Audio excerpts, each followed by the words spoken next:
Welcome everybody back into Nerd Sesh. As always, I'm Carson Brever, and alongside me is Logan Camden, and a very wonderful thing happened today, Logan. The NBA returned. Basketball is back, and it could not have come back with a more incredible game than what we got to start this NBA season off. I was overjoyed, Logan. I was singing to the heavens with gratitude. What an absolute double overtime banger we got between the Oklahoma City Thunder and the Houston Rockets. It ends up being a very dramatic win for the Thunder, and the man who was at the heart of a lot of the clutch execution for OKC was Shai Gilgeous-Alexander. He had just 5 points in the first half. He had 30 points in the second half and the overtime periods combined. What did you take away from his performance, Logan? Yeah, it was a really slow start for him. It was kind of unbelievable the way he bounced back. He had 11 points through the third quarter. Then he had 12 in the fourth and in overtime. He was just the best player on the floor down the stretch. I mean, it was simple as that to me. In the fourth quarter, he hits that big pull-up midi for the lead. After they go back down, he drains another pull-up two to tie the game with that signature step back to his left. Double OT, hits a step back midi to tie the game, and then obviously the crucial last possession where he gets KD to draw the foul, and he drains both free throws. Outside of the slow start, I think the only gripe I could have with SGA was the perimeter shot. He goes 1 of 9 from deep, and he does miss 3 total free throws in overtime. He goes 7-11 on the night. That was a little uncharacteristic, but the way he bounced back, you'll take all of that with what he did in the fourth quarter and overtime to keep you in this basketball game. Like, he was really resilient. I thought him and the defense were the biggest thing in the second half, the way Kaysen made his impact felt. They really upped the ball pressure, I thought. Him, Lou Dort, and Caruso, and Shai. I mean, I thought everybody. I was disappointed, Carson. You know, I have really high expectations for the Thunder. I know you do too. They came out really flat in the first half, and I really thought you felt the lack of J-Dub out there. But the second half, they flipped that defensive switch. They got out in transition, and Shai did his thing down the stretch. I thought they really got into a groove as this game went along, and really in that second half. It's a super impressive Shai performance, just considering the context, the fact that you're without your other legitimate ball handler and creator in J-Dub, the fact that everybody around him was struggling to knock down shots so much, and the fact that he's going up against this really awesome Rockets defense that is throwing some crazy aggressive coverages his way. Like, we saw some outright traps on Shai. We saw lots of blitzing. We saw heavy shadowing facing these zone looks. They just wanted anybody else to beat them. They wanted to force Shai to beat them as a passer. And I do think if Shai's teammates had shot decently, he would have had a few more assists tonight, because he created some more open shots than they ultimately made, just because the three-point shooting from his teammates was really rough. But what really stands out from this performance is just Shai's completely unique scoring skill set. I think he's the only scorer on the planet who could have done what he did to those coverages tonight, because down the stretch, he is able to just cook in isolation. And there's not really easy matchups to target with the Rockets, but he's going at Jabari Smith, who just doesn't quite have the lateral quickness. And like you said, I mean, he's just repeatedly banging those mid-range step backs to his left, and no defense can take those away. We talk about this as being one of the key factors that makes Shai so special. Even when you face defenses that are packing the paints, that are showing aggressive gap help, yes, they can take away some of your ability to drive all the way to the basket. What they cannot do is keep you from getting to those intermediate shots. And right now, there is nobody in basketball better at creating and making those mid-range shots with crazy volume than Shai. So he was just unbelievable there tonight. Even as he's seeing late help in some of these spots, he's just totally undeterred and surgical. And that's what he was doing down the stretch. That last possession in regulation, I loved how OKC approached it. The fact that they didn't use a timeout. They said, okay, 8.5 seconds on the clock. We're just going to push. We'd rather get Shai a runway, not give the defense a timeout to get themselves totally situated and limit the space that we have to work with, even if we can draw something up in the half court. Just get Shai a runway and let him go to work one-on-one if they'll let him. And they did. That was a spot where if I'm Houston, I will trap him the second that he crosses half court. Like, Shai was just by so far the most lethal and the most comfortable player on the court for OKC offensively, with the absence of a J-Dub, with the shooting issues and the play finishing issues and the lack of ball handling around him tonight. Like, I just would have said, hey, anything but a Shai mid-range step back that he's been getting to over and over again. And that's what he ends up getting, even on Amen Thompson. It's such a comfortable shot for him. And then you mentioned, I mean, the move to put this game on ice, dude, is straight up nasty. That is a sexy ass move to pick up his dribble, spin, turn, and then step through as KD is jumping into his airspace. Like, that's just straight bag work, man. And that's what makes Shai so special. He has this totally unique athleticism in terms of his balance and these ridiculous shin angles that he can create, and his ankle flexibility, and all these crazy aspects of his ability to change pace and just slither around as a driver with his great size. But it's also that insane footwork, that creativity as a shot maker, and that ends up being what puts this game away. So he definitely figured out some other stuff too. He started splitting some pick and rolls very nicely. He was able to target Reed Shepherd a bit down the stretch and had some good results doing that. But against a defense throwing the kitchen sink at you, mixing up coverages, but all of them very aggressive, I just don't think anybody else in basketball could have gotten theirs like Shai did tonight. And he made some great defensive plays in this one too. He had 4 stocks. I thought it was a really good showing from him under tough circumstances.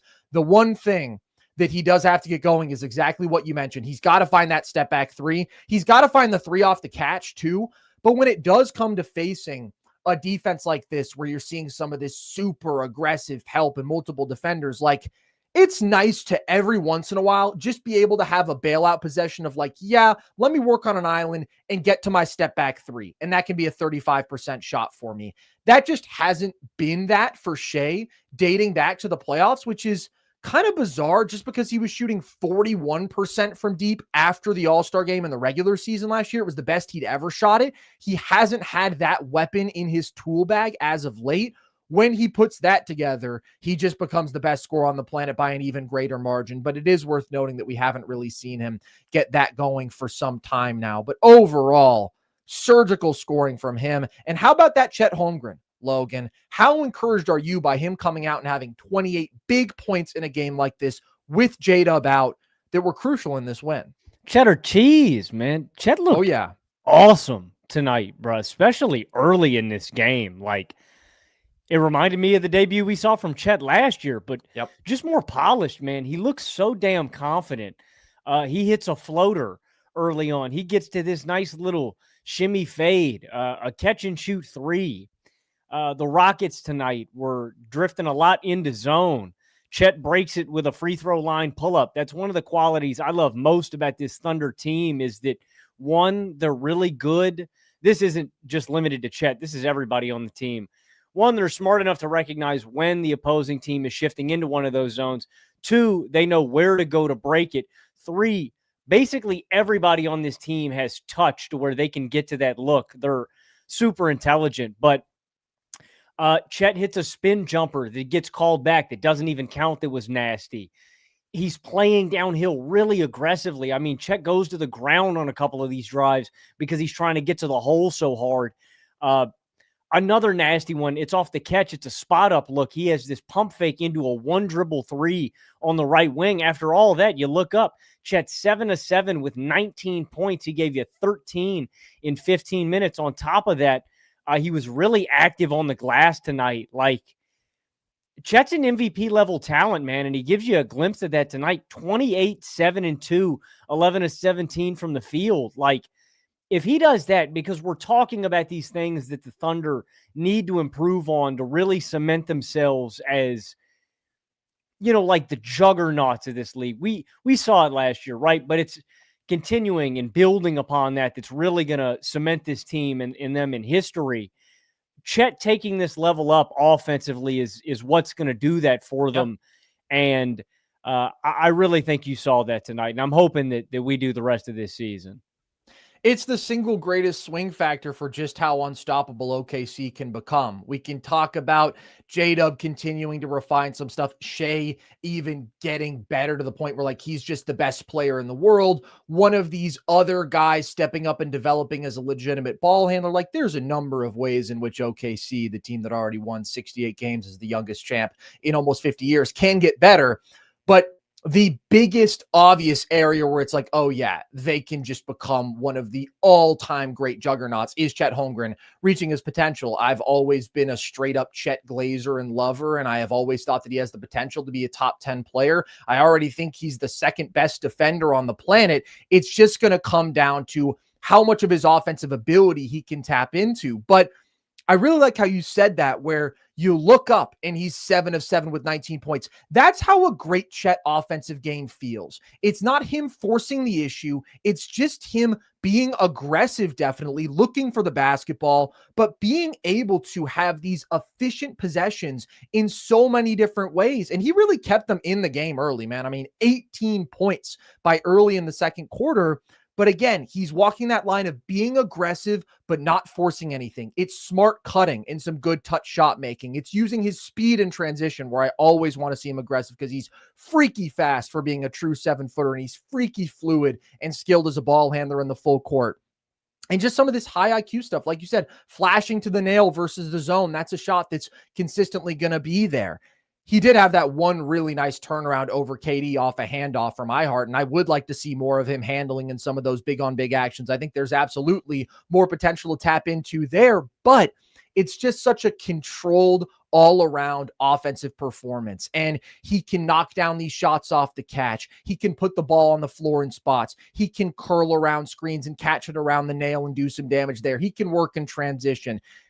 He just has such a varied offensive attack, and that's why it feels like, yeah, he can give you 20-something, and it's not necessarily the loudest, but it's damn impactful, and it did feel like early last year. The mentality, the confidence, the comfort with which he was playing offensively. I also liked just how much they had him running off screens. Even though he didn't necessarily get the ball a ton in those spots, he's attracting extra defensive attention, and I really like that as a way to get Chet the ball, where you're not asking him to straight up create an advantage as the ball handler, where his handle can at times be a little bit shaky under pressure. You're saying, okay, we're going to give you an advantage. We're going to give you a step. And now maybe you can take advantage of this and get a good drive, or you can get a one dribble pull up or one of these quick shots off the catch, off a little bit of movement. And when he's shooting well, I think that's a great way to get him involved from beyond the arc or from the mid range. And the shot just looked phenomenal today. I mean, he was getting back to using those short range jumpers, which was something that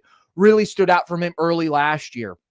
And we saw that today with a couple nice shots. And he hit 2 huge threes in overtime, man. Like 2 of the biggest shots of both overtimes, where they trap Shai, Dort attacks a 4-on-3, finds Chet in the corner, he knocks it down. And then they're shadowing Shai. They're in the zone. Chet steps in, drains a big 3.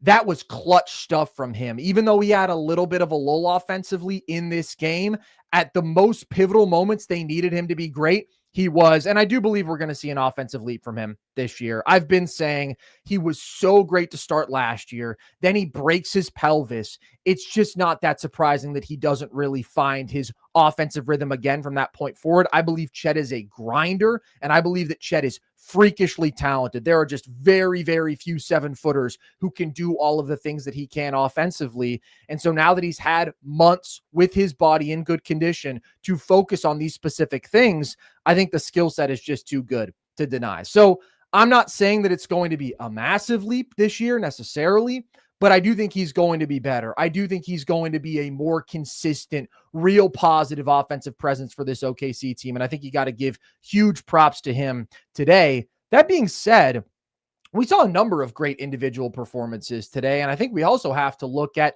the other side of the court here and talk about what Alperen Sengun did, the other young big man on the court, Logan. What did you make of his performance? Real quick, before we go to Sengun, I just want to talk about OKC's defense real quick, because Houston out-rebounds OKC 51-39 in this one. They beat them second chance points by 10, but OKC ends up shooting 7 more field goals in this game. Like the turnover differential and their points off turnovers and the fast break differential were huge in the second half to close that gap. Like this is a monstrous Houston team, and I think that the defensive component, playmaking, and the stuff that they were able to blow up on the back end, Dort's defense on KD late, Shepherd throws the ball away because of the ball pressure and the uncomfortability. I just thought that was a huge point. But absolutely, also another way they were able to overcome the shooting from behind the arc. They go 13 of 52. That's 25%. Like really, it can kind of get boring. You know, it's like us talking about Mahomes and the Chiefs sometimes, it can feel like, but not to beat a dead horse, like the OKC defense was huge in swinging this game too. of course. It's always a huge part of the formula. Like the margin that they create for themselves there is just crazy. You mentioned plus 10 in the turnover margin. They're plus 21 in transition points.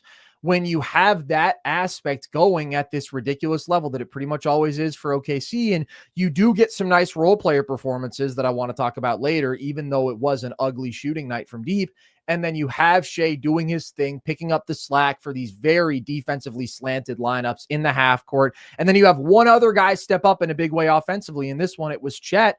Maybe it's not going to be the prettiest, but OKC is going to be really, really hard to beat like that. This is such an interesting matchup, though, just because like both of these teams are uniquely great at creating margin in their own ways. For OKC, they are the best going away in terms of dominating the turnover and transition margins. But for Houston, it's dominating the rebounding margin. And specifically when they go double big like they did tonight with a very unique starting lineup, well, they can cancel out more so than pretty much anybody else can what OKC does create in terms of their own special margin. I still think OKC won out there today, but you got to acknowledge what Houston is able to do on the glass, and Sengun is a part of that, along with a number of other great things that he did tonight. No doubt. I mean, he was the star of the show in this game to me. Not in the sense that Shai was the best player on the floor, I felt down the stretch, but I don't want to wipe away what Sengun did in this game. It was super impressive. I think the best game I've seen him play in his young career. 39 points, 11 boards, 7 assists with 5 threes made. It's his second most points in a game, his most threes ever made in a game, and tied most threes attempted in a game. And we're talking about tough shot making, right? This is one of the big question marks about Sengun and what he's going to do long term. Is this guy an all NBA caliber center? You know, they always talk on the broadcast about the glimpses you get of Jokic, right? They always talk about that. And until he really builds out his scoring skill set, I always kind of cringe when they say that. I always think it's more close to Sabonis. Some of the shot making that you got late in this game was super impressive, where it's like you can see it. Early in this game, he's got Cason Wallace on him, and he doesn't attack the mismatch. Late in this game, he's got Caruso on him, and he gets to this spin hook in the fourth quarter that was a big-time shot. Overtime, he makes a big defensive play on Caruso at the rim. Later in overtime, he misses a hook, but he gets the offensive rebound and the putback dunk. That was very Jokic-esque. And then, of course, in double OT, he hits a huge shot where Caruso comes over to the top of the key to double, leaves him wide open. He gets to a baby floater confidently. Like, that's the next step for Sengun. We're talking about Chet. For Sengun, it's very simple. Like, getting the reliable three-point shot, the touch shot making, the mismatch attacking, and doing it really confidently. The three ball to me is by far the biggest, though. 5 of 8 is big in your first game of the season. If he can keep up, 2 to 3 a night, I would be impressed with him consistently. But he looks really good off the catch. And if he can add that to his offensive game, you were looking at a guy that has a complete offensive skill set and who is really impactful on the boards and defensively. Like, he's a complete player. Like, that would be what he needs to do. One, to add a new dimension to this offense. I think they need more shooting, especially if they're going to run Adams a lot at the 5. They desperately need him to be able to space the floor, because the offense is just going to get muddled up if he's not. He's a huge release valve there. But, he just adds more firepower that this team desperately needs. And, again, if he does this consistently, this is an all-NBA sort of leap to me for Sengun. You really couldn't have had a more encouraging debut. And like, let's not bury the lead and how insane it is that he went 5 of 8 from 3. Like, that's not just the sort of outlier game that Sengun has ever stumbled into before. The dude shot 23% from deep last year. He made 21 threes all season. He did not attempt 4 3-pointers in a single game all of last season. So obviously, it's the first game of the year. That always feels bigger than the other 81 because it's all that we have to look at for a second. But if the 3 ball is legitimately in his arsenal now, that does change everything. And the fact that he took 8 of them just speaks to what of a point of emphasis this is for him, his confidence in the shot. I mean, he was shooting some of these against closeouts and just overall, like, the touch looked quite good for Sengun. And another positive indicator on that front, last year, we talked about his regression as a touch shot maker and some of the real big issues that he had there, limiting his overall efficiency and effectiveness as a scorer. That was reflected everywhere, from the mid-range, from beyond the arc, inside the paint, outside the restricted area, from the free throw line. He only shot 69%. Including preseason, he's 22 of 23 on free throws. So we're not going to overreact to the small sample here, but the small sample has been as encouraging as it could be on that front. And Sengun's a really interesting offensive player. When you talk about the Sabonis or the Jokic comparisons, I've always viewed those 3 guys as very different, and they just kind of get lumped together as like the European passing centers. But the way in which they approach offense is so different. I mean, Sabonis is so much more of like that quick touch passing hub. You run a lot of handoffs through him. He's very efficient as a scorer, but he's not somebody who has like a diverse scoring arsenal. Sengun is somebody who has always approached the game as more of like a post hub. We're going to play through me. He has these aspects of a scoring skill set where he's going to play with the necessary physicality and volume, and he has the footwork and like the bag of tricks to be treated like a really good scorer by defenses. Like, he draws a ton of double teams. I think part of that is just Houston's spacing hasn't been good. It's pretty easy to double the post when you're facing them, and they haven't really had a lot of other high-level offensive players, but he gets treated by defenses like much more of a scorer than Sabonis. But then he's also had these issues where, like, last year, he just wasn't very good at actually putting the ball in the basket because he had all these finishing and touch and shot making issues. But when the shot making is as good as it was in this game, and particularly when he brings that element of floor spacing where, like, he's keeping his man attached to him beyond the arc on some of these possessions, that just makes him a significantly more efficient, more effective, better all around offensive player. So again, I don't know how much this is going to be sustained, but it was very impressive. And I just thought overall, he was clearly the best player for Houston in this game. He was creating good shots for his teammates, especially early on. The touch inside the arc was pretty solid. He got to the line a shit ton. He played very physically. He did not back down from the physicality of this OKC defense. He did work on the offensive glass. The putback that you mentioned, I mean, let's be real. That is 100% Steven Adams. That is Steven Adams eating up 2 bodies. The GOAT rebounder of the 21st century. Not the GOAT, but the best rebounder we've seen in a long, long time. Just cleaning up bodies for Sengun. Scrap, man. Hardenstein and Adams. It's like, you know that one meme where it's like, I don't know, something, it's got like rainbows and then it's like the subplot. That was Hardenstein and Adams tonight, man. They were in the back rooms just scrapping. They're a couple of giants, dude. Fee, fi, fo, fum. A couple of medieval giants going to work. It was just crazy because, I mean, Adams and Hardenstein are both massive. And then you just look over and Adams just has like a chunk of Hardenstein. Like, yeah, they were going at it. No, that was fun. But let me tell you something on the boards. Adams won that battle as he does every time. But it wasn't a perfect game for Sengun. Caruso definitely gave him some trouble early on. He did get the big clutch bucket over him at the end of regulation. He was able to move him. I thought he was doing better on him nice in touch shot. The second half. I think he also found more ways to work around him. They had him screening some more, even doing a little bit of ball handling and having screen set for him to get him out of that matchup. Because I thought he actually fared much better against the 2 OKC bigs when he could get those matchups one-on-one. I thought he was kind of able to go through Chet. I mean, it was really impressive there. And I thought he was able to kind of get a step on Hartenstein a couple times.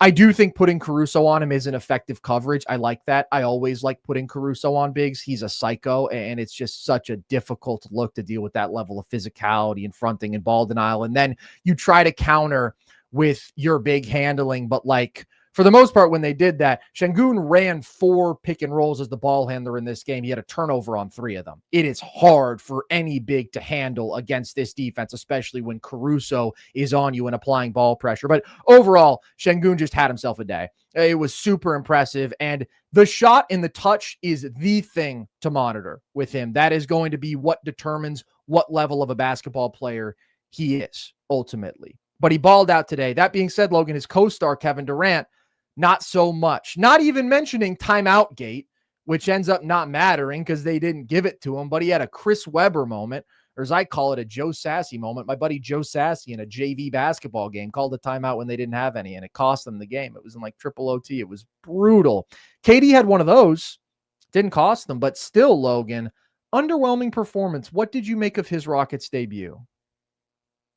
Yeah, I still love the addition of Kevin Durant to this offense and the injection. He gives you 23 points, 9 boards, 3 assists on 9 of 16 from the field. And early on in this game, hit some really nice bailout shots just over defenders. You know, he can shoot over everybody. He's an elite all-time off-ball scorer.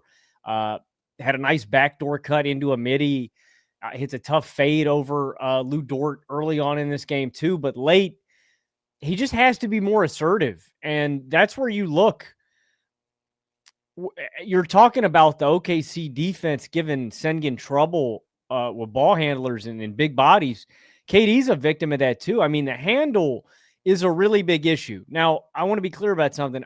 I don't think it's going to look as this bad against other teams, right? To OKC, it's an extreme kind of situation. But this is a playoff environment that you're going to get to experience. And late in this game, KD's bringing the ball up. Lou Dort is checking him full court, and KD is clearly not comfortable. Passes away. What ends up happening on that possession? Amen Thompson, I think he needs to know and feel the game better and know to try to get the ball back to Sengun, who's got the hot hand, or try to get the ball back to KD. Unfortunately, he tries to get to the left baseline and take a layup. Now, granted, Amen, I thought, played pretty well, had 2 big buckets late himself. Mm-hmm. Like, he was in a pretty good stretch right there. So I understand him being like, I've gotten some 2 tough physical buckets here late. I'm going to try to get another one. But he ends up taking just a funky-ass layup that's a really bad shot. I wanted more ball movement late there. And he misses a big free throw in regulation that would have put him up 3. KD does. KD does, yeah, to be clear.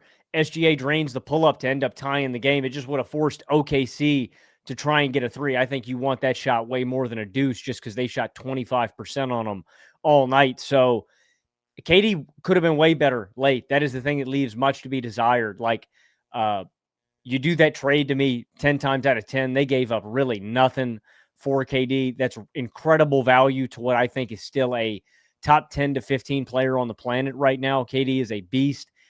You put him anywhere. And that's the thing that I love about KD and what he did give you in this game is his portability, his malleability, his ability to get points off ball. The issue is the fact that this burden with the Fred VanVleet injury has now been laid at the feet of everybody to try to, they're trying to spread it out. And it's really hard because this isn't really anybody's primary skill set. And I don't think Reed Shepherd is ready to take on the full burden. I don't think Amen Thompson is ready to take on that full burden. And that is what Houston is going to struggle with, I think, throughout games and late.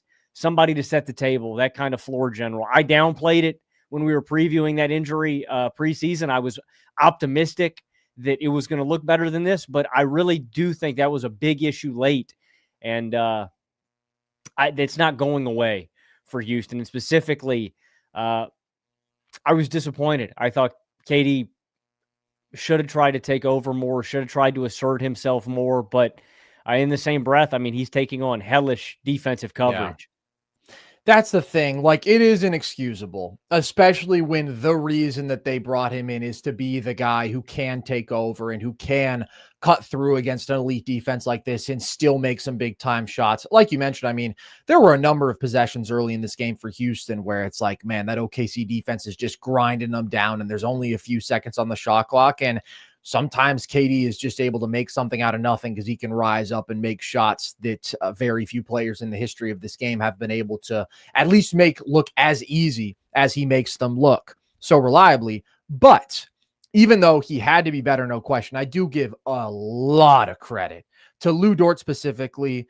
The overall OKC defense, we saw Case and Wallace has some really, really good possessions on KD as well. But I thought this was one of the best defensive performances of Lou Dort's career. I mean, dude, he is like the exact kind of guy I would want to put on KD. He does not deal with that kind of physicality well, man. And he almost he wilts almost. You know what I mean? Like he doesn't. Not that it's like psychological, but I think it like wears him down. Where late in games, he's like, just take the rock. I'm tired of this. I think it totally wore him down. He took him out of the game. And like the thing about Lou that was so special in this one is he's making it hard as possible for KD to even get the ball, especially in a comfortable spot. Because like you said, KD is not comfortable handling against this defense. He's not comfortable handling against Lou, but just the totality of their speed, their activity, their hands. Like anybody who's got any concerns about their handle. And I know we're talking about Kevin Durant here, but he is still 7 feet tall. And so that ball is just coming up a little bit higher. And these scrappy guards, they are going to poke and prod and force you into turnovers that nobody else does.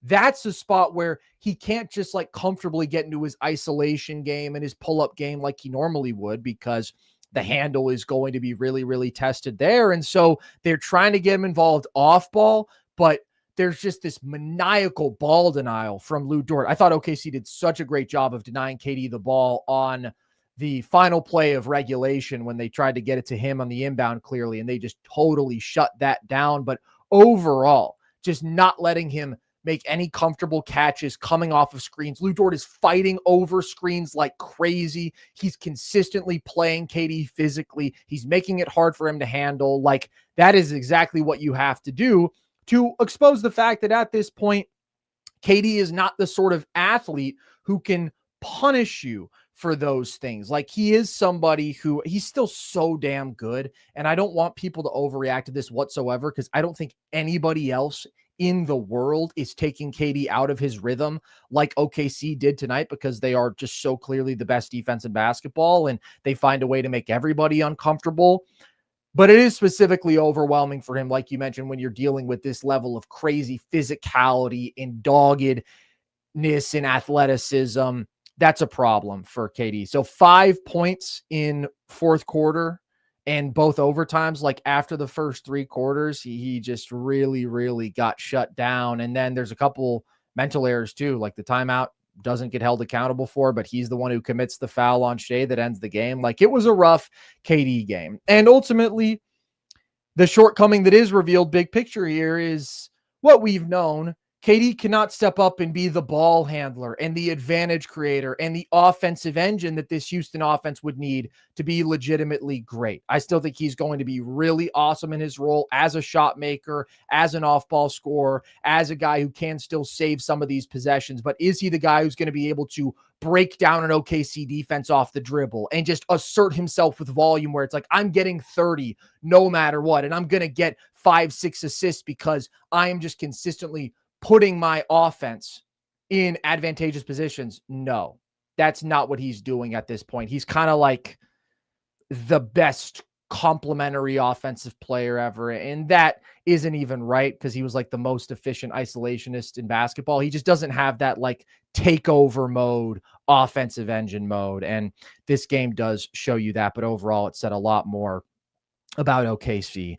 I did think that Amen held up quite well as a ball handler in this one, if we are looking at some of the key guys for Houston, especially as they're trying to figure out what to do without Fred VanVleet, not starting Reed Shepherd tonight, which I think was the right decision based on how Reed looked tonight and fared in this matchup when he did have to play more.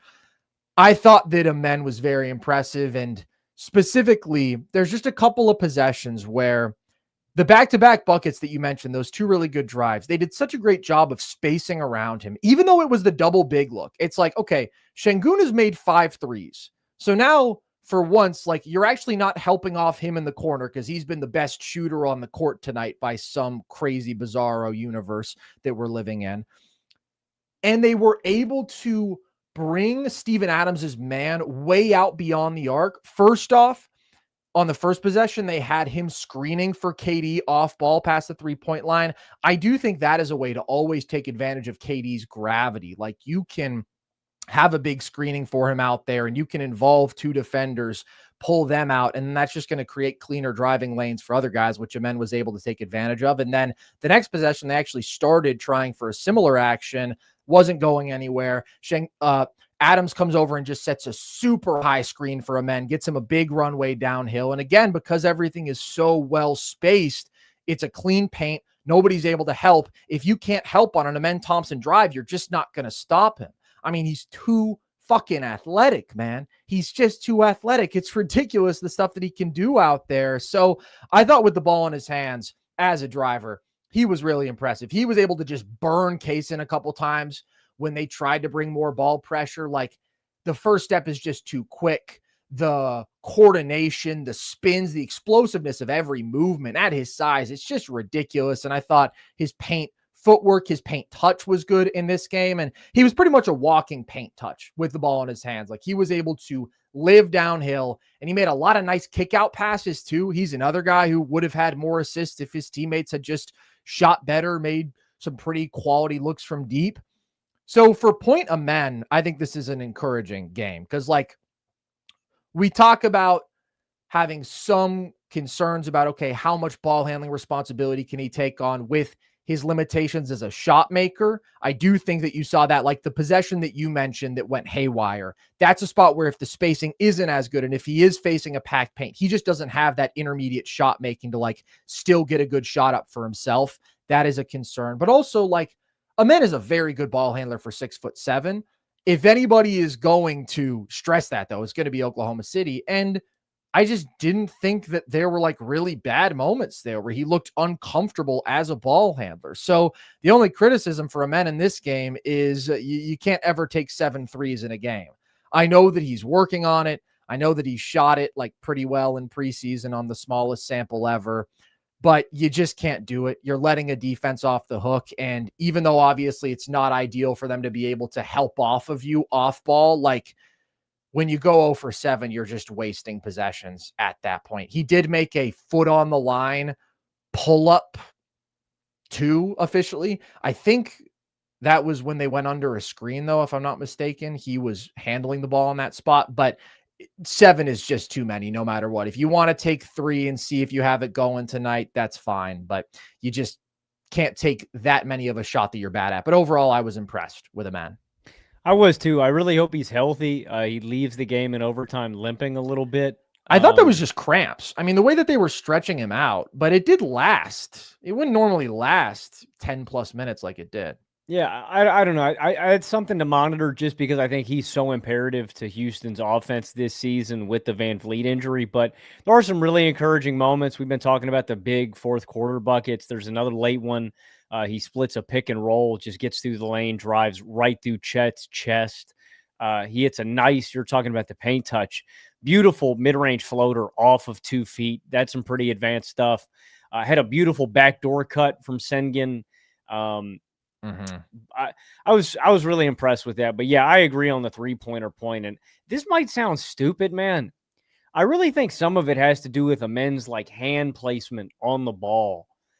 He holds his hand, like, behind the ball. He's not, like, coming under it.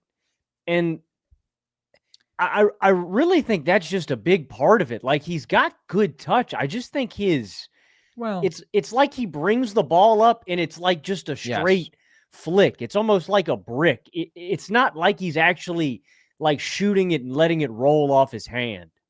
I think that's a good point. I think both the upper and lower body mechanics for Amen still have a ways to go. Now, you mentioned, I mean, his touch is solid. I couldn't say good, but you see it when he gets like an in rhythm mid-range pull-up. He looks so much more comfortable there. You see it with the paint touch shots where he's solid, but I agree. And the other thing that stands out is like his lower body mechanics aren't consistent. Sometimes he has this crazy foot stagger, and then sometimes he doesn't. And it just doesn't look natural for him. Obviously, this has always been the biggest challenge for him and the thing that he has to figure out. And he is going to have to figure it out to some extent to become the great player that he can be, even though he's still so damn good without it. But don't force the issue. You know, when you're 8 of 10 inside the arc and you're 0 of 7 from beyond it, make the most concerted effort you can to keep getting inside the arc, which he mostly did, but don't force those shots. Even if the defense is giving them to you, they're giving them to you for a reason. He's just got to strike that balance a little bit better. The other guard for Houston, though, who we were monitoring coming into this one, obviously totally different level of expectations because Amen is the GOAT. And when I saw the Amen Chet dual masterclass in the first quarter, I almost creamed my jeans, Logan. I thought maybe I had died and gone to heaven because this was just too good a script for the new NBA season. Reed Shepherd, what did you make of his performance? I have some good things to say about another Rockets player. Unfortunately, not Reed, though. I was disappointed. I thought Reed looked pretty overwhelmed in most times in this game and uncomfortable. He is not ready to play the role I think the Rockets desperately need. I think, I don't know who said it during the game, if it was Reggie or I think it was Jamal, actually. When you're running with the men, and I get that they're going to need Reed to supplement some of the point guard stuff sometimes, I would run mostly a men with Reed off ball. And the only thing is I don't think Reed fully trusts his ball handle enough to really bring the ball up consistently. I think you can just tell that in a matchup against a team like OKC, that's going to be really problematic. But I really think the solution is simple. I think they just need to run like dribble handoffs or run him off ball screens. I think he just needs direction offensively and some structure and some help. Like, you've got all these big bodies. Give him a runway, give him a little bit of space. I think that's going to make all the difference in the world where, you know, he's got great, and he looked sped up all game long. Like, he didn't ever look settled down in this game. Like, I'm going to say that he should generate this type of shot. There was a possession where he missed this exact one, but you're going to give him this runway and let him comfortably set his feet in the mid-range, get to a comfortable floater, right? Just like, I think if they can give him that extra step, that advantage, he's going to look better than he did tonight. But there's just some bad moments in this game. Miscommunication with a man. He just throws the ball away, wastes a possession in this game. The one that is ingrained into my brain, the last possession that they have, basically, where he throws the ball away trying to get it to KD. Dort just jumps the lane, and it's an easy turnover for OKC. I think it's going to get better as the year goes along, obviously, but I think the Rockets are going to have to help him along and do some things offensively to ease his role. I don't think he's ready to step into a lead guard, number one primary ball handler kind of circumstances. So all hands on deck, man. I think that means that more of this burden is going to lay on Sengun and Amen and KD. And like I said, Reed can do it in spots, but you're going to have to pick your spots with him and lean on him selectively. So I was disappointed, man. I was hoping that a year in the G would have helped Reed a little further along than this. It was definitely a disappointing, bad game, flat out. There's just no other way to say it. That being said, I do think it's important to remember that he was facing the Oklahoma City Thunder. And when we talked about this game briefly in advance, Logan, I said, I think this is going to be a game where Reed Shepherd experiences 15 9/11s. I think this is going to be the nightmare game. I just think the ball pressure, the athleticism, it's going to be overwhelming. It's going to exploit his exact limitations as an on-ball player. He's never going to be a primary ball handler. I just don't think that that potential is there, but I do think that he could be a good secondary, tertiary ball handler. I think he could pick up a little bit of the slack there in this offense, but I agree with you in terms of utilizing him more off ball, off handoffs, things like that. The challenge is nobody is better at getting around those screens anyways and blowing up those actions than the Thunder defense. I just don't think there was a path for Reed to have a good day offensively against this Thunder defense. I just think he was deer in the headlights. I don't think he was capable of threatening them in any way, because although he is an excellent shooter of the basketball, I mentioned all the ways in which they're still able to really limit his ability to get to those shots. And like, he couldn't get inside the 3-point line against this team. It was crazy. When Reed was dribbling the basketball, it just kind of felt like time was being wasted. You knew he wasn't going to get by anybody. He wasn't even going to try to. He was like, I'm just not comfortable here. And that's a really bad spot to be in as an NBA guard on the court at any time. So I do want to see how he looks against mortal defenses. What I do think is clear, and this is not breaking news, is he's not going to be good enough to fill anything close to what Fred VanVleet left behind in terms of ball handling and playmaking. That would just be way too much responsibility for Reed at this point. But I'm not going to abandon hope that he can be like a nice rotation player for them this year, because he clearly wasn't ready to take on that role, though they did end up going with the very interesting starting lineup, Logan, of Amen, Jabari, KD, Sengun, and Adams. I was just curious as to your thoughts on that and what you do expect them to ride with as a starting five this year. I like it. It's a little funky, but It's real funky. I think it's their best look. I mean, a lot of the viability of this lineup is going to be dependent on Sengun's ability to space the floor. Just when you have that many non-shooters, it's tough. And I thought you saw that early on in this game with some of the shots that they generated. I do think that's the best look, though. I don't think Reed's ready for the responsibility that he's going to need. Maybe when DFS comes back, maybe you give him a look if you like his shot more. That could be another look that they go to. I will say the other guy that I want to give a shout out to for Houston is Jabari Smith Jr. I was super impressed with some of the tough shot making that you got from him in this game. He can shoot over anybody, like literally. Yeah, I mean, some of these bailout shots were super impressive, man. The mid-range cutting, little floater kind of shot he took late in the shot clock, overtime. He hits a massive bailout three in the corner.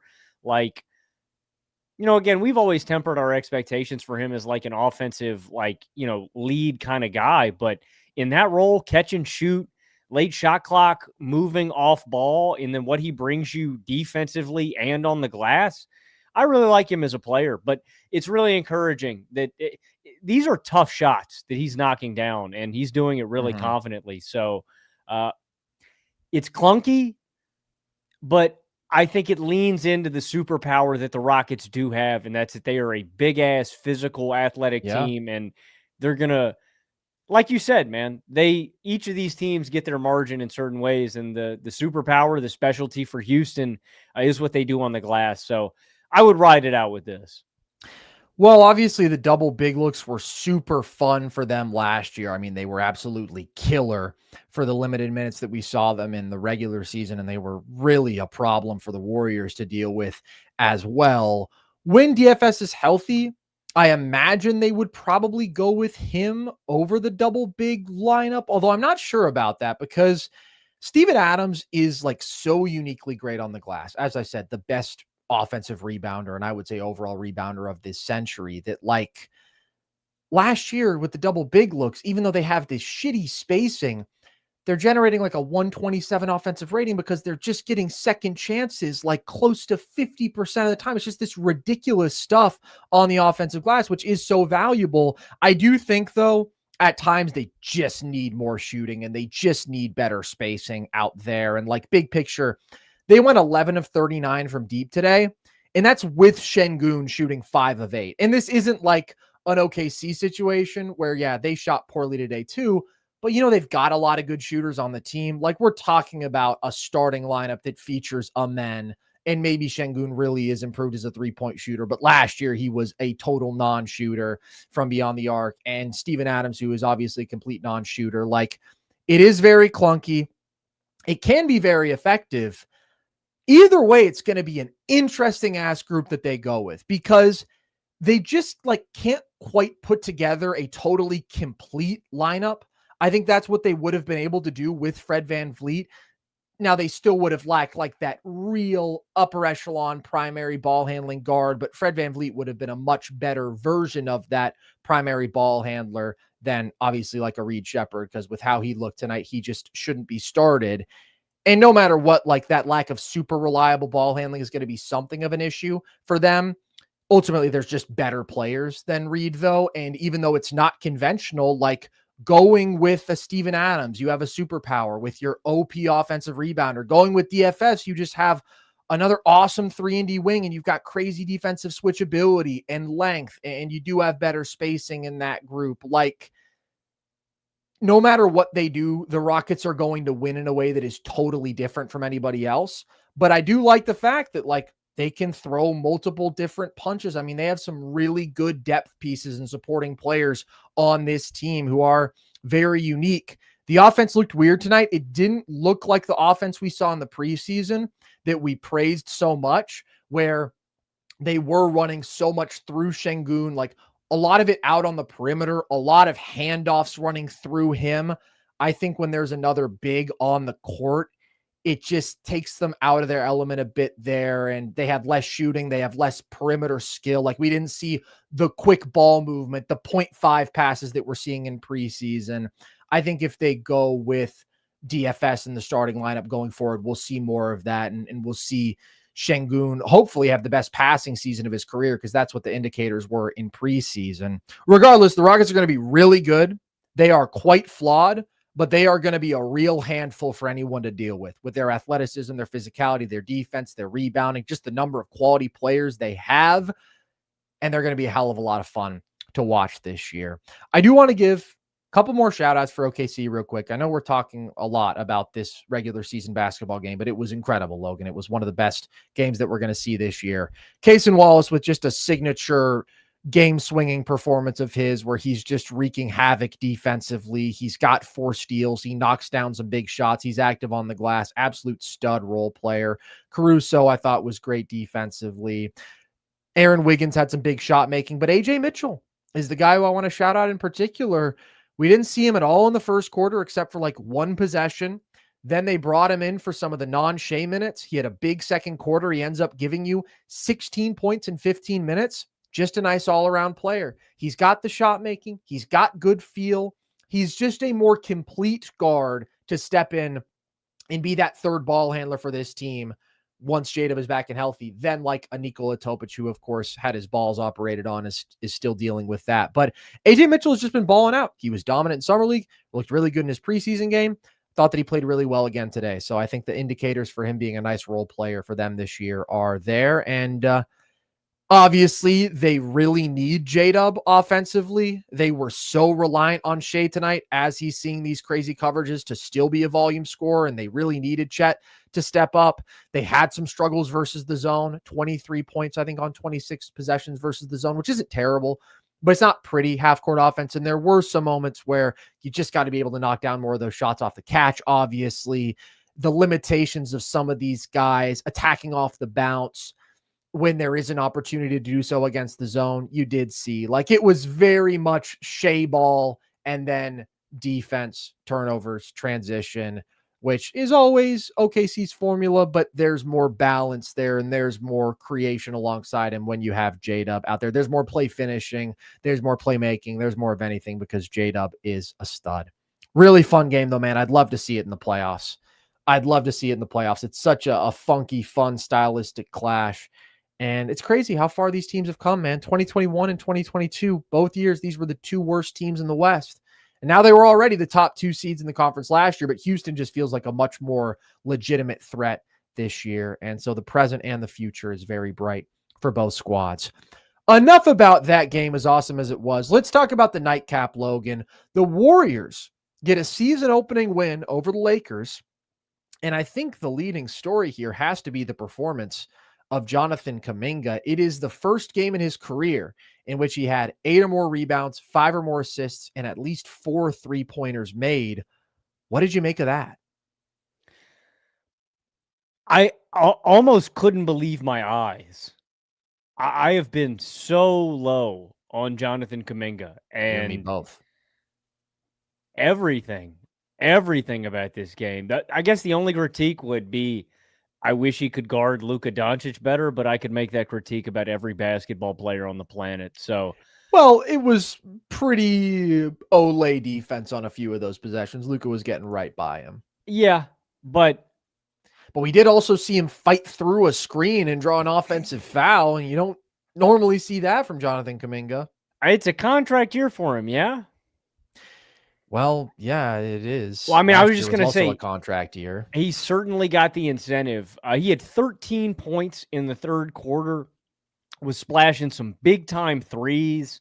Like you mentioned, had some big rebounds.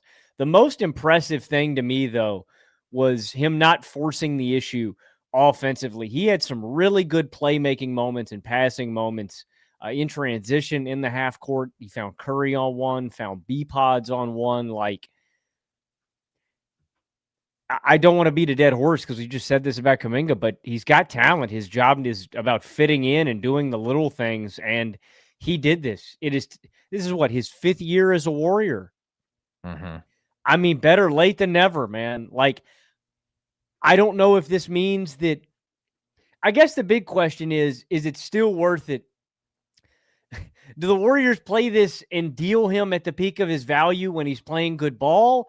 Or do you view this in a positive prism as this guy can be an actual rotation in winning asset for us? Because that's the crossroads that I'm seeing with Kuminga. Because I still look at, I think this team needs one more. I would really like if they had a high-level bench scorer where we've said Malik Monk. I don't know. That's the impasse that I think this team is at. Like, is this guy going to be a rotation guy, or should we see if he plays well and we can deal him? I don't know, man. Do you think it's fool's gold, Carson? What do you think? I don't know what the hell to make of it. This is why, as fun as opening night is, we do have to sort of tread carefully and not overreact to one game when you have seen years and years of a player being somebody. But tonight, Jonathan Kuminga very much looked like somebody else. And I mean that in the best way possible. He was pretty much doing all the complimentary things that he has never done. Like, I thought that he was selfless playmaking in transition. He throws a beautiful lob to Jimmy Butler. He's got an assist to Steph off a handoff. He had some really nice drives where he then made a good read and kicked out to Pods once, had a really nice laydown pass. Like, 6 assists alone is going to stand out on a box score for Jonathan Kuminga, because normally his vision is just so lacking and he has such a score first mentality. And then the other big thing is it's like 4 threes, man. He's actually knocking down these looks off the catch. That's big time stuff for him. If he keeps that up, I mean, that's a difference maker, him being like an actual floor spacer. And then he was active on the glass. Like, he was totally in control on offense. It didn't feel like it was this experience that it often is of like this whirlwind athlete who's playing the game separately from everybody else on the court and isn't playing Warriors basketball and is specifically bad at the things that they need a guy playing alongside Steph and Dre and now Jimmy need to be good at. It felt like this is an A-plus athlete who's doing the right things, who's pressuring the defense with his ability to push pace and transition and with his athleticism as a driver, who's making some of these basic reads correctly, who's knocking down these shots we need him to make off the catch, who's competing defensively. It wasn't a good defensive game from him, but he showed more fight there and more engagement than he usually does. Like, if Jonathan Kuminga played like this for a whole season, not only would I be absolutely thrilled, it would take the Warriors up a level. You don't move off of him if he's playing like this. I think that you keep him for this 2-year contract, which includes the team option next year, because an athlete like this, who is playing the game the right Warriors way, there's not that many things that you would rather have in that role. Like you say, I mean, the bench ball handler, the creator, I think that this team is still going to need that. But Kuminga was really impressive tonight, and he did everything that you pretty much would have hoped to see from him, things that I kind of thought were just miraculous to hope for. Because, like, yeah, the talent has been there within Kuminga, but when he's never refined and he's never bought into these areas, I was just like, man, I'm not going to keep on hoping for the same thing that hasn't come to fruition. But we'll see. There's a little bit more optimism in my heart tonight. What's going to be funny is people are going to act like, oh, Kuminga's always been really good in his minutes with the Warriors when he just flat out hasn't. But tonight he was. The potential is there. So that's easily the biggest takeaway of this, because I thought the Warriors looked really good tonight. Kuminga's a big part of that because he takes their ceiling up a level. I mean, he is somebody who brings more ball handling, more athleticism, and just more talent to this team, where outside of the big three, they have some nice role players, but they don't really have that guy who can change a game. The best version of Kuminga could be that guy. Again, I'm not being too optimistic here. I'm not saying that this is what's going to happen. I'm just saying he played really well tonight, and that's the best case scenario vision. And if you get that overall, I just like the Warriors formula and their identity, man. I just think they're like clearly the smartest team in basketball. People can talk about the age. The big three is still so damn good. They are so smart offensively. I mean, it's just so fluid. The execution of the motion, it's so beautiful. And then defensively, they're fast. They're so connected. They've got guys who just make big time plays in rotation. Jimmy and Dre as anchors there are so smart. Having Jimmy, Dre, and Steph in the same offense is ridiculous when it comes to basketball IQ. And then they've got role players today who just like made enough plays.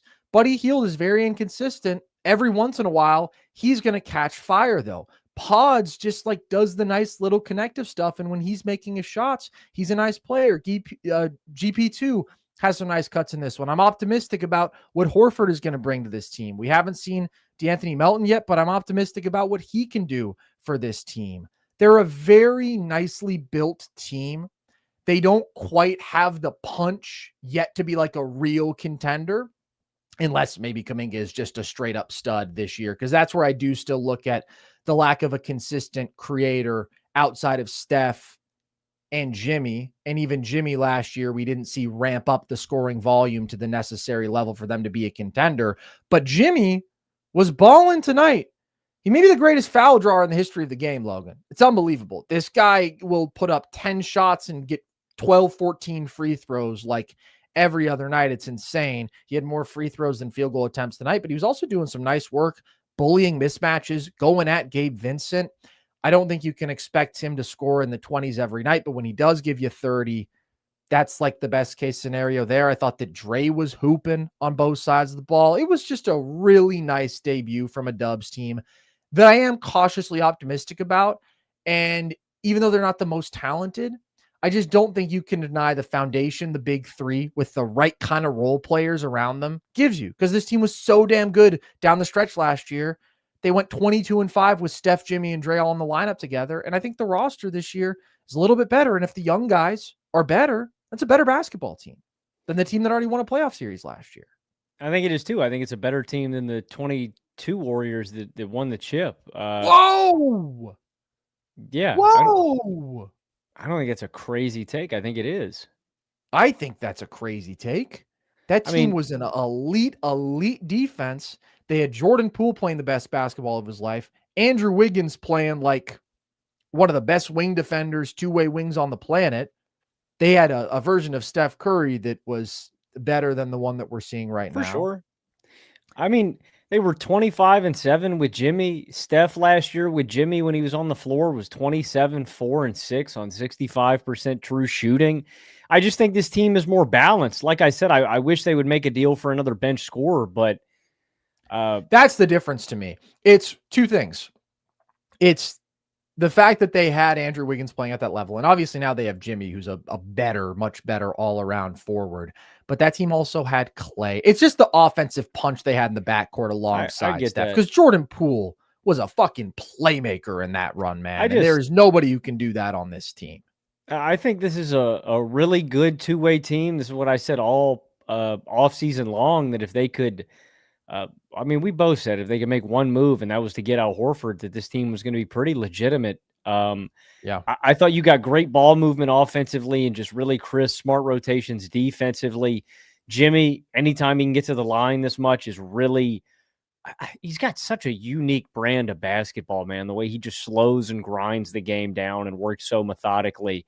Draymond, I thought, passed his ass off, and they're a really good two-way team. I mean, I think that's why they're a bigger playoff threat than the Lakers. And For sure. don't get me wrong, Luka has the propensity to go superhuman, supernova mode. He did that tonight. Good God, Luka just is magical. He really is. And we can't draw all of our conclusions off of this game about LA, obviously, too, because LeBron is hurt. But yeah, I think the Warriors are a really good two-way team at full strength, all the role players firing.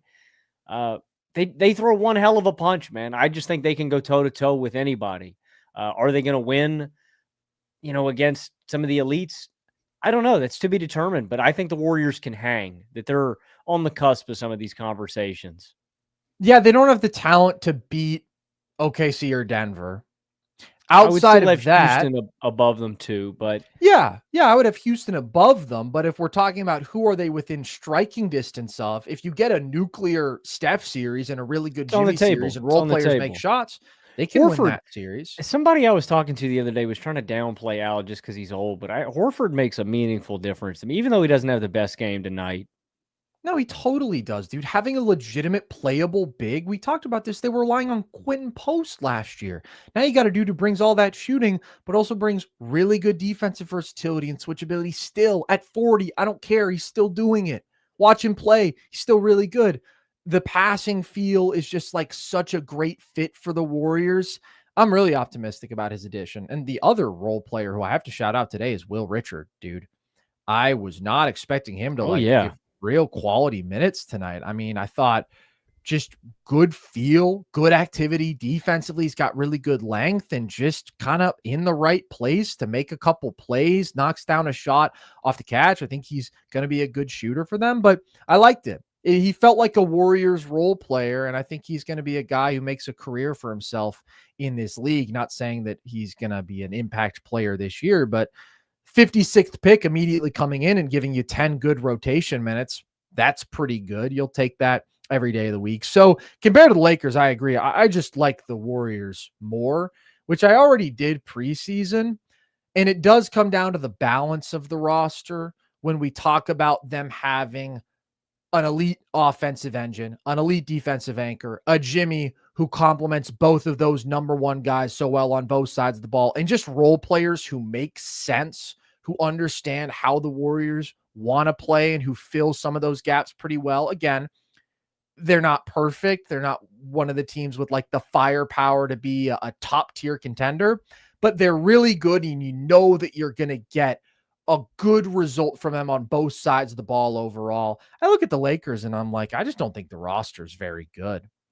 I think that the defense is just flat out bad, particularly the perimeter defense, but also the interior defense. I mean, DeAndre Ayton, man, breaking news, he hasn't changed. Like, just a low effort defensive player, late with help, bad instincts, very low impact on that side of the ball, and offensively, a low IQ player where he's not a good post-up player. And they were trying to play through him out of the post a little bit too much. He had some bad turnovers there. 4 turnovers. I don't really like when his back's to the basket. I like when they get him like on the short roll or like, they run like picking. He's a good short roll passer and playmaker. Like he's got good vision that way. I don't know that I would agree with that. I thought you were going to say that he's a good roll man and play finishing big, which agree with because I think he's got the athleticism and he's got the touch. Well, I'm just saying like that's what he's really good at. Well, I'm saying, and yeah, that's what empowers his playmaking is because sometimes he can draw 2 because he's just killing you with that little, those little mid-range touch shots, and then maybe he can make a skip pass or something. Yeah, I don't know what the Lakers are going to be able to do defensively. Like, I don't really think there's a gimmick. It was comical to me, the dribble penetration that they allowed to guys outside of Steph. Like, the Warriors, bro. Pods was getting into the teeth of the defense. Yeah, and that's what really concerned me because I'm like, the Warriors outside of him, if you're getting cooked by the non-Steph dubs, we need to, in the South, we need to have a come to Jesus meeting, man. Yeah. Yeah, I think it's true, but I just don't think there's the personnel on this roster to change that unless Jesus is going to work up a miracle for him. I don't see it. I think that the bench is highly questionable here. I mean, it's like no matter what, they're riding with deeply flawed players. You know, the Vando experiment, it's just over. He's just too bad offensively. Jackson Hayes is still playing actual minutes for this team. And I know that people are going to say, oh, well, LeBron isn't on the court. Yeah, no duh. LaSciatica couldn't be out there. Bummer. But they're fundamentally not a well-constructed team. They are so reliant on Luka and LeBron. They don't have good players alongside them. And their third guy, who is actually really good, Austin Reeves, has this weird fit with Luka where they are going to be a really problematic defensive backcourt for a really bad defensive team that doesn't have the wings or bigs to make up for their deficiencies there. So the Lakers are going to win enough games once LeBron gets back there. I mean, the offensive big three is potent. I still think the offense is going to be quite good. I think when you get Ayton in the right role with the right kind of touches, I do think that he can be quite effective as a play finishing big. And he's a big upgrade offensively from anything that Luka and the Lakers had to work with last year because the big situation was so dire. But is he like an above average starting center in the NBA? Definitely not. He hasn't been that. And I think when you put on the purple and gold, sometimes people become really optimistic that you're just going to level up. And I just don't think DeAndre Ayton really cares enough to do that. I don't think that he's ever cared enough to do that. So that's kind of the reality for LA. I'm not feeling good about them as a team that would make any playoff noise. If they do, it's going to be a crazy Luka LeBron carry job. And I don't know, they'd have to find a way to be competitive defensively, which it's tough for me to see because it's not just the personnel, Logan. Like, I just thought like they were low energy tonight. It just felt like they were outclassed end to end with the exception of like a couple runs spearheaded by Luka. That's the one redeeming quality and what I'll hold out hope with LA is this is a really volatile offense. I mean, that run at the end had me a little nervous for Golden State for a second. They rip off 9 points in a minute 20. And I mean, Luka's going to put up gaudy numbers. He goes 43 points, 12 boards, 9 assists in this one. And he looked damn good. I mean, that's the thing that you're excited about if you're a Lakers fan. In shape, played majority of the second half. He has got such unreal touch and is one of the game's greatest playmakers. The most encouraging thing to me, and I think him going 2 of 10 from behind the arc was a little bit of a byproduct of this, or excuse me, not a byproduct, but a catalyst for this. But he did have 13 makes in the paint, which is a big deal for me. Just considering how much he's been settling for the three, how interrelated and correlated that is with his conditioning and his shape. Physical downhill Luka is the best version of Luka because then it makes him much better as a playmaker too. And just, he's killing you from everywhere on the court. That's a big deal. And again, on the large scope, like you're saying, dude, I don't feel fundamentally different about this Lakers team. I think this defense is too big of a problem for them to be a major threat. But like for Luka moving forward, that's a big deal. And again, if they make a Reeves deal for a very specific archetype of a do-it-all wing, it doesn't make them a contender to me, but it does make them a better basketball team. I don't think there's a one. I think this Lakers team is unfortunately years away in multiple big-time roster changes away from them being like a legitimate contender. I just think the roster is too far away. But if there's a thing that you're going to take away, if there's a silver lining, it is the fact that Luka looked awesome tonight. Luka was great. He was just shredding them. I mean, whenever they left him in single coverage, it was just barbecue chicken. And like you said, that's the great thing. The fact that he was able to live in the paint so consistently. I mean, he was getting by people more, but he was also just doing some really effective work with that touch shot making. We saw a little bit of the post up, like mid post work from him. I thought that Luka was great. I mean, there were stretches where they were blitzing him and then he was playmaking really well. So I do think the Lakers offense is going to be really good. Again, Austin Reeves has a pretty hot stretch of this game. And overall, I mean, those two combined give you 69 points and 18 assists. But not a good 3-point shooting game for the Lakers today. I think that they'll be a good shooting team. And really, none of my concerns are about the offense unless we get to like some very nitpicky stuff. It's more so just, I think the defense is going to be really bad.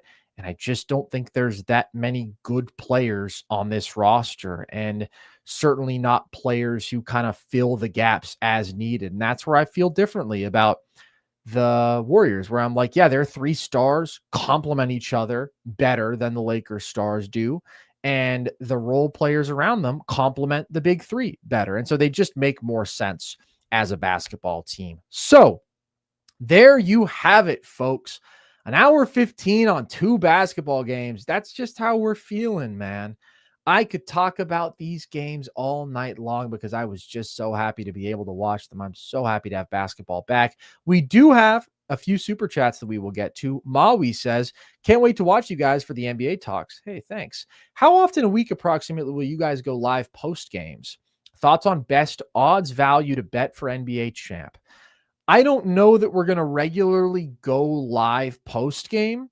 We will have overall at least 3 shows a week, not all NBA, but we will have at least 2 NBA shows a week consistently, just not always live, but those will be in our YouTube channel. I want to do a lot of video film breakdown stuff. So we will have plenty of NBA content for you guys every single week. And in terms of best value for the champs, I'd have to look at the numbers. I would probably say take OKC no matter what. Ooh, that's bold. I would Well, say, I mean, OKC best plus odds. 200. What's tough about the title is I don't believe long shots have a chance to win it. Like, I would say sometimes people talk Houston. about dark horse title picks, and I'm like, I would say it doesn't really Houston happen. or Minnesota. Houston or Minnesota would be. I think Houston would have to make a trade. I think they would have to upgrade the guard situation to So actually get through like maybe an Houston, OKC. Minnesota, Atlanta. I mean, you got to think a little bit out of the box here, man. Like best You're right. value, like you're All gonna right, look, the throw. best value is the Hawks at plus 2,800. Here's the path. They get through the East. They're facing the Thunder, and I cross my fingers this does not happen. Shai gets hurt. Chet gets hurt. Jada has to go make TikToks, and they're able to beat the beat up Thunder. I don't know. That's the team that like I'm probably highest on relative to their title odds. But my favorite value bets would be like the 3 teams at the top: Thunder, Cavs, Nuggets, because I think that those are the 3 teams who are by far most likely to win the title. And I think if you put it on somebody else, you're kind of throwing your money away because it's very unlikely to happen. Drew just gives us a generous donation. No words. Thank you, Drew. We really appreciate that. And Cody says, go Pacers. Yes, sirs. The Pacers. Yes, sir. One of only 2 teams who will not have taken the court yet by the end of tomorrow night because they are debuting on Thursday. The Denver Nuggets are the other team that is holding out until Thursday. But we're going to see everybody else in action tomorrow. And on Thursday, we're going to be back with another show, not live, but during the daytime, where we give all of our takeaways from the real full opening day of NBA action. We had 2 wonderful, magical, spectacular games today, but you can't really beat, I believe it's 12 games on the slate tomorrow. That's going to be a whole lot of fun. So with that, we appreciate you guys so much as always, and we very much hope that you enjoyed the basketball as much as we did, and we will see you all very soon for more NBA talk and NFL. If that's your mojo as well, you know where to find us: YouTube, listen to the pod across all audio platforms, follow us across social, TikTok and Instagram at NerdSesh, and Twitter at @nerd_sesh. And with that, as always, I've been Carson Brabber. I have been Logan Camden. And this was Nerd Sesh.